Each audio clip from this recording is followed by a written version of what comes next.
Dear students, let's see this question. Here an annular disk of mass capital M, inner radius A and outer radius B is placed on a horizontal surface with the coefficient of friction mu. So here it is an annular disk. So inner radius is A and outer radius is B is given and it is placed on the surface. And here some friction is there, having coefficient of friction is mu.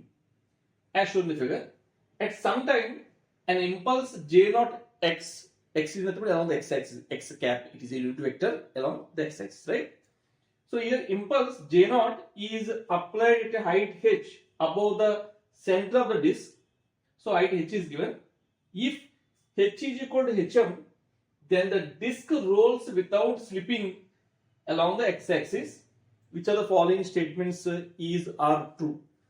So now we have to find out the expression in terms of h, and once we got the expression, then we will check which option is correct. Here first option is given as if A tends to 0, hm is equal to b by 2, and A tends to b, hm is equal to b. For h is equal to hm, the initial angular velocity does not depend upon the inner radius, and mu is equal to 0 and h is equal to 0. The wheel always slides without rolling. So we will see one by one. Clear? Now see here how to solve. So every time I will say whenever we are dealing with rotational motion, we have to go simultaneously. Simultaneously means translational as well as rotational. See here, first I will see translational.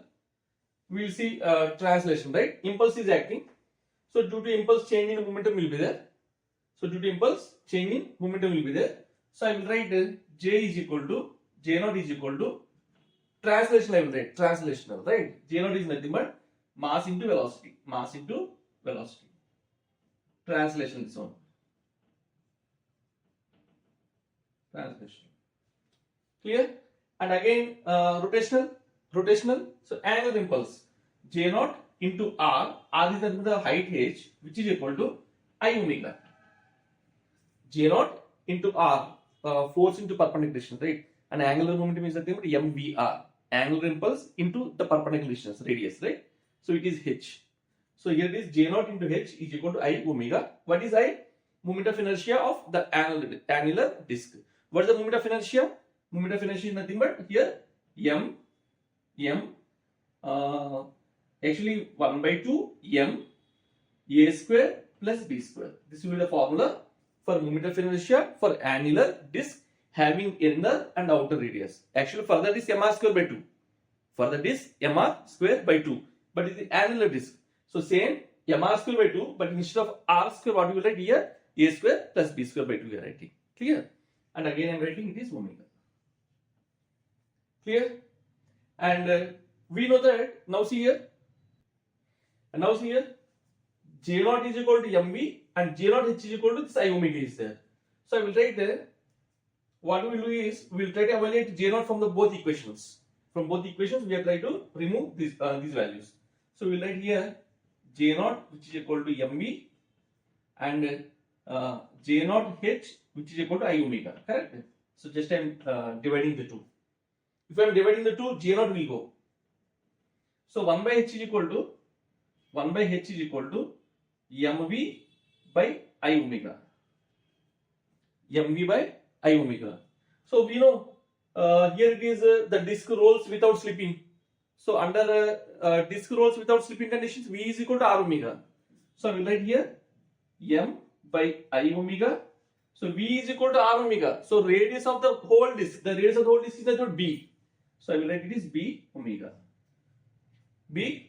right? So we got 1 by h is equal to m b omega by I omega. So I will cancel I omega. Am I clear? Now I will try to find the value of h. So I will write h as h can be written as here it is h is equal to I upon mb. I is nothing but the moment of inertia. Already here itself we calculated, right? What is the moment of inertia here? M by 2 to a square plus b square by m into b. So here m will cancel. So we got a square plus b square by 2b, which is equal to h. Clear? H value we got. H value we got. H is equal to a square plus b square by 2b. Now we'll see the values, right? See first one. Here we say that h is equal to hm and a tends to g. H is equal to hm and a tends to g. A tends to 0. If a tends to 0 here, a is equal to 0, b square by 2b, hm is equal to b by 2. hm is equal to b by 2. So now see here, hm is equal to b by 2. So option A is correct one. Now a tends to b we will calculate. Second one, this is a and b when you will see a tends to b.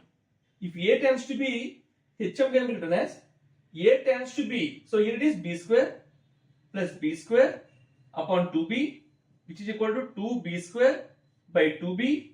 So you will get b. hm is equal to b we will get, right? So which is nothing but hm. So here option B is also right one. Now for h is equal to hm, the initial angular velocity does not depends upon the inner radius a. So h is equal to hm. hm is the maximum height. So what will be the maximum height? This one. So where the impulse is acting? Impulse is acting at this point. So perpendicular distance we will calculate. See here. So here J0 can be written as here already we wrote, right? See here, for this one no need to solve these things. We already calculated here. For the second option, see, for the second option, hm is equal to h maximum is equal to b we got. That means it is independent of the inner radius a. Independent of the inner radius a. So what is saying here?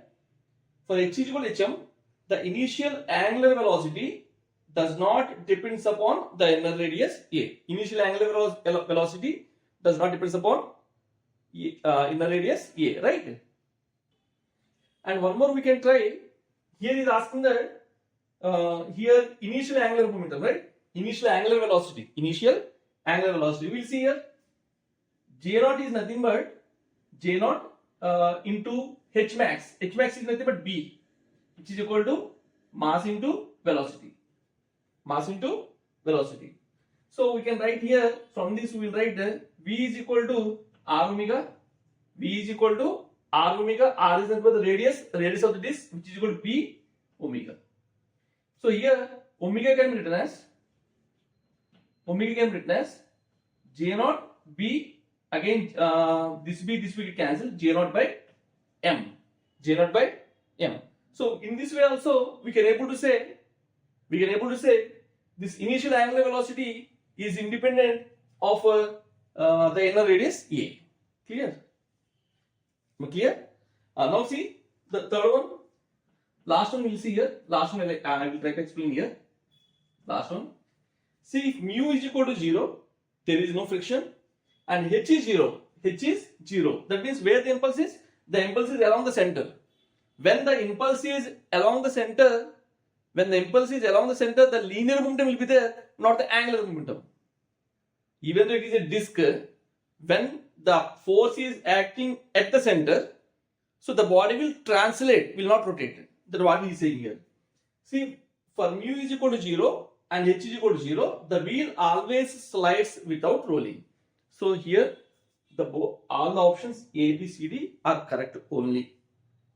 Clear? I hope you understood, right? This is also one advanced POQ. Try to understand. It is easy only. Thank you.